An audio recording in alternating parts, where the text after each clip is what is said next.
उद्धव ठाकरे हे 6, 7, 8 हे 3 दिवस दिल्लीत आहेत. त्यांच्याबरोबर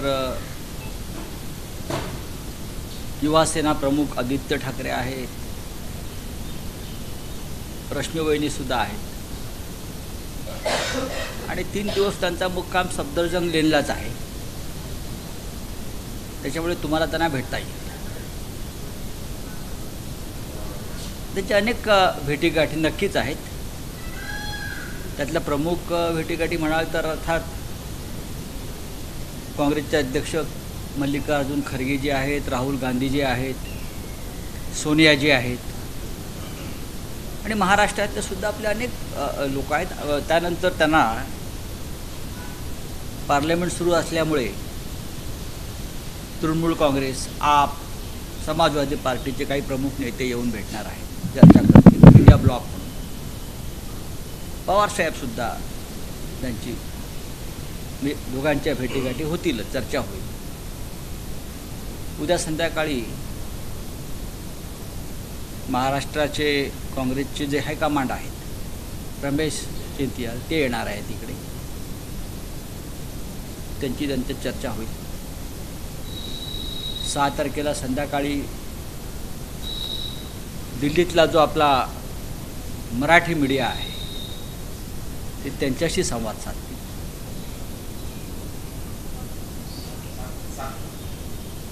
6 तारीख उद्या आणि 7 तारखेला संध्याकाळी दिल्लीतल्या नॅशनल मीडियाशी ते संवाद साधतील. आणि अनेक चर्चा होऊ शकतात. ज्या अर्थी पक्षप्रमुख दिल्लीमध्ये आहेत 3 दिवस, त्या अर्थी ते काय इथे फक्त हवा खायला का पाऊस पाहायला इकडला आले नाहीत. अनेक चर्चा होतील, कारण भेटीगाठीसुद्धा त्या पद्धतीनेच ठरवलेल्या आहेत. महाराष्ट्रातल्या अनेक इतर पक्षांच्या खासदारांनी सुद्धा त्यांना भेटण्याची इच्छा व्यक्त केलेली आहे.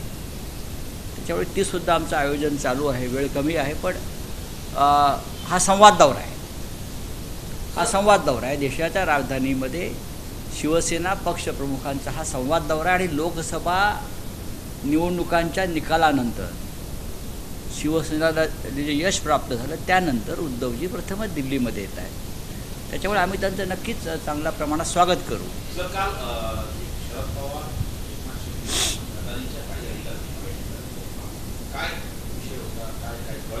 असं आहे की ते आता तुम्ही माननीय पवारसाहेब दिल्लीत असतात, तुम्ही त्यांना जाऊन विचारलं पाहिजे. तुम्ही अडाणीचे जे काही लोक होते म्हणतात त्यांना जाऊन भेटलं पाहिजे.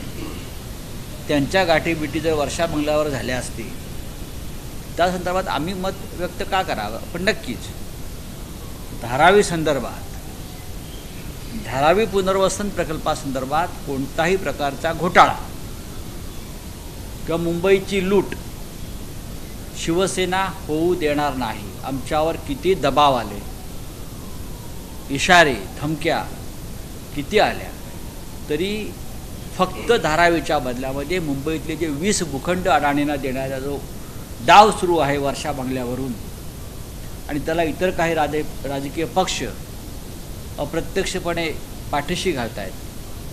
शिवसेना मुंबईची लूट अशा प्रकारे कदापि होऊ देणार.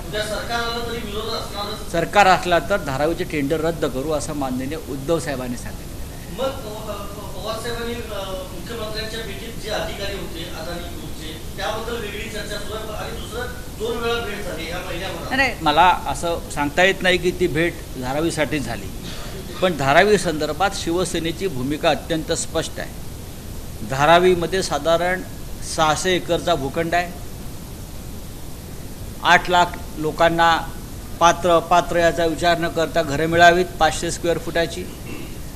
ती घरं त्यांचं पुनर्वसन त्याच जागेवर व्हावं. त्या बदल्यात अडाणी यांना भरभरून TDR म्हणजे चटई क्षेत्र सरकारने दिलं आहे आणि तेवढं पुरेसं आहे.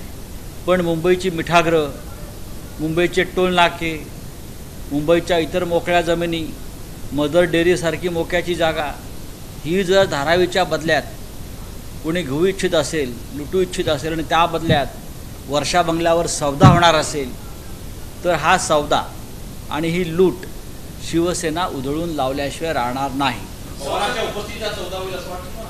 बघा ते कशा करता अनेक प्रश्न आहेत. आता मध्यंतरी ते आरक्षणासंदर्भात भेटले, काही सहकार कारखान्यांच्या अडचणीचे प्रश्न असतात त्या संदर्भात भेटले. त्याच्यामुळे ते कशा करता भेटले हे मी सांगू शकत नाही, ते तुम्हाला तेच सांगू शकते. आमचा मुद्दा एवढाच आहे माननीय पक्षप्रमुख उद्धवजींचा, ते तुम्हाला उद्याही सांगते की कोणत्याही परिस्थितीत धारावी पुनर्वसनाच्या नावाखाली मुंबई शहर लाडक्या उद्योगपतीच्या घशात घालू देणार नाही. संसदेचं अधिवेशन सुरू आहे, आता शेवटचा आठवडा आजपासून सुरू होतोय. पहिल्या आठवड्यात पहिल्या दिवशी आणि अर्थसंकल्प मांडलं त्याच दिवशी फक्त पंतप्रधान सभागृहात उपस्थित होते. गेल्या आठवड्यात पूर्णपणे पंतप्रधान अनुपस्थित होते. मणिकम टागोर यांनी देखील सवाल विचारलेला आहे, आजपासून पंतप्रधान उपस्थित राहणार का? विरोधी पक्षांची काय भूमिका असेल? प्रधानमंत्री आपले नेहमी नेहरूंचा दाखला देतात. प्रधानमंत्री आपले नेहमी नेहरूने ये किया, नेहरूजीने ये नहीं किया. पण नेहरूजींचा संसदीय लोकशाहीवरती गाढ श्रद्धा होती आणि संसदेच्या कार्यकाळामध्ये ते पूर्ण काळ संसदेमध्ये उपस्थित राहत होते. विशेषतः विरोधी पक्षनेत्यांची जेव्हा भाषणं असायची तेव्हा पंडित नेहरू हे पूर्ण काळ संसदेमध्ये उपस्थित राहण्याचे दाखले आहेत. मग नेहरू असतील, लालबहादूर शास्त्री असतील, असे अनेक तेव्हाचे काँग्रेसचे नेते यांनी संसदीय परंपरांचं पालन केलं आहे. नरेंद्र मोदी यांच्या मनामध्ये भीती आहे मजबूत विरोधी पक्षाची. हे विरोधी पक्षाला तोंड देऊ शकत नाही. विशेषतः आता लोकसभेत राहुल गांधी यांच्या रूपानं जे तुफान निर्माण झालेलं आहे त्या तुफानाशी ते सामना करू शकत नाही. बताइए सर, ज्या वेळेला उद्धवजींनी टीका केली होती फडणवीसांच्यावर, त्यानंतर फडणवीसांनी असं म्हटलं, मवियाचे 9-10 लोक माझ्यावर बोलत असतात, माझ्यावर जास्त प्रेम वाढलेलं आहे, चक्रवर्तीवर किती जरी मांडलं तरी ते भेटायचं मला माहिती आहे, असं देवेंद्रजींची प्रतिक्रिया. लोकसभेत पाहिलं ना आपण, लोकसभा निवडणुकीमध्ये चक्रव्यूहाची काय अवस्था झाली ते आपण पाहिलेलं आहे. बघा, देवेंद्र फडणवीस यांच्या वक्तव्याकडे फार गांभीर्यानं सध्या महाराष्ट्र पाहत नाही, अजिबात पाहत नाही.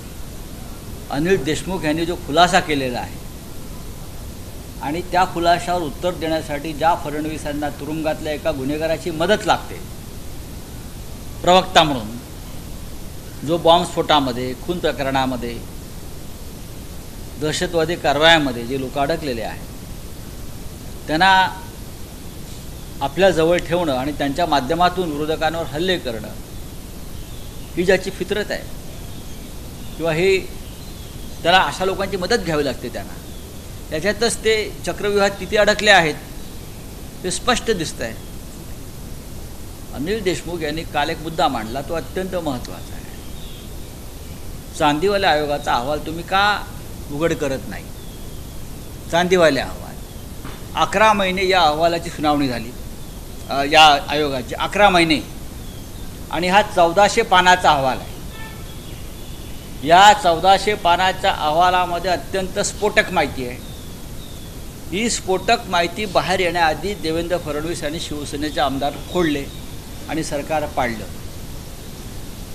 हा अहवाल सादर जो केला आहे तो त्यांनी जाहीर करावा ना. 1400 पानाचा अहवाल लपवून का ठेवला आहे? ते तुमच्या सरकारमध्ये झालं, आमच्या सरकारमध्ये झालं, हे पोरखेळ कसले करताय? चांदीवाला अहवाल 1400 पानाचा आहे. तुम्ही सगळ्यात आधी तो अहवाल जाहीर करा, मग तुमचे जे तुरुंगातले प्रवक्ते आहेत, बरं का, तुरुंगातले प्रवक्ते आहेत ते काय बोलतात त्याच्यावर आम्ही उत्तर देऊ. देवेंद्र फडणवीस हे राजकारणातला कच्चा लिंबू आहे, बरं का. त्याचं उगाच फुगवून कलिंगड झालं होतं शहा आणि मोदींमुळे. हा कच्चा लिंबू आहे. अहवाल सादर झाल्यावर पुढल्या 10-12 दिवसात आमचं सरकार त्यांनी पाडलं आणि ते त्यासाठीच पडलं की अहवाल सादर केला जाऊ नये म्हणून.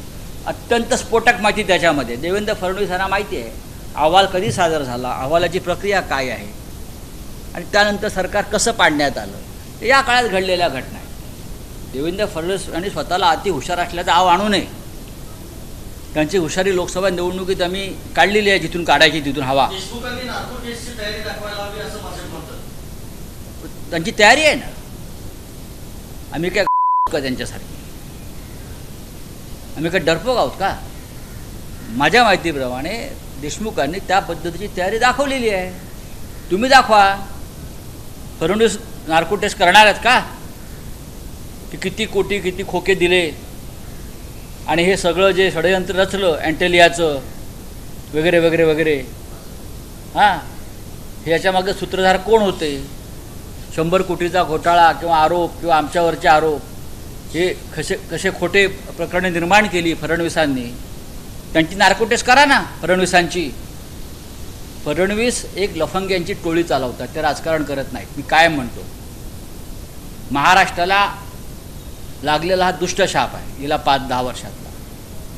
महाराष्ट्रामध्ये इतकं घाणेरडं राजकारण कधीच झालं नव्हतं जे देवेंद्र फडणवीस आणि त्यांच्या टोळीनं. आणि ही टोळी ही भ्रष्ट आणि गुंडांची टोळी आहे, विकृत टोळी आहे. माझ्यावर तुम्ही काय हवं ते आरोप करा, बोला. तुमचे त्या टोळ्या लफंग्याच्या माझ्यावर बोलतात, बोलू द्या, काय हरकत नाही. पण मी सत्य आणि स्पष्ट बोलतो आहे, या महाराष्ट्राच्या राजकारणाचा सुसंस्कृतपणा देवेंद्र फडणवीस यांच्यामुळे नष्ट झाला. शरद पवारांनी मणिपूर व्हायला हातभार लावू नये. महाराष्ट्र कोण बोलताय? राजकारणात त्यांनी परत नव्यानं सुरुवात केलेली आहे. ती प्रत्येक वर्षी नव्यानं सुरुवात करतात राजकारणात, बरं का. पण ते गल्ली क्रिकेटपासून टेस्टपर्यंत त्यांना कधीच यश मिळालं नाही. हां, कारण त्यांचा संपूर्ण जो राजकारण आहे ते मॅच फिक्सिंगवरच असतं आणि फिक्सिंग होत नाही नीट. कोण? मुलं आहेत त्यांची, मुलं आहेत, पिल्लं आहेत त्यांची. चला, हा बताइए.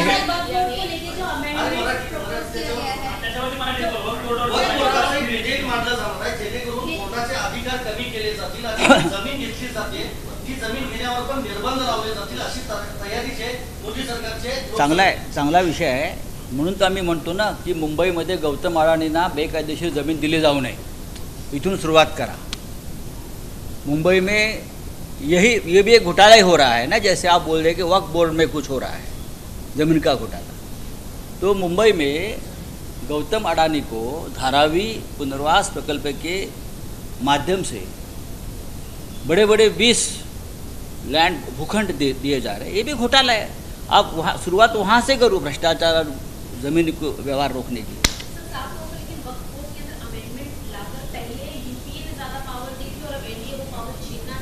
देखिए, उस बारे में हम पार्लियामेंट में चर्चा करेंगे.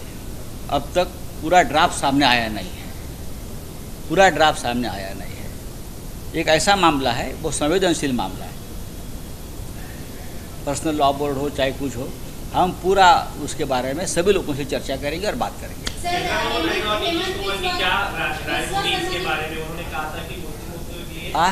चंद्रबाबू नायडू और नीतीश कुमार की इसके बारे में क्या राय होगी? बोर्ड का जब बिल आ जाएगा हम वही देखना चाहते हैं. हम ज़रूर उनसे बात करेंगे. जो उनकी राय होगी उनका भी हम आदर करेंगे. चंद्रबाबू, नीतीश कुमार. चलिए, थैंक यू.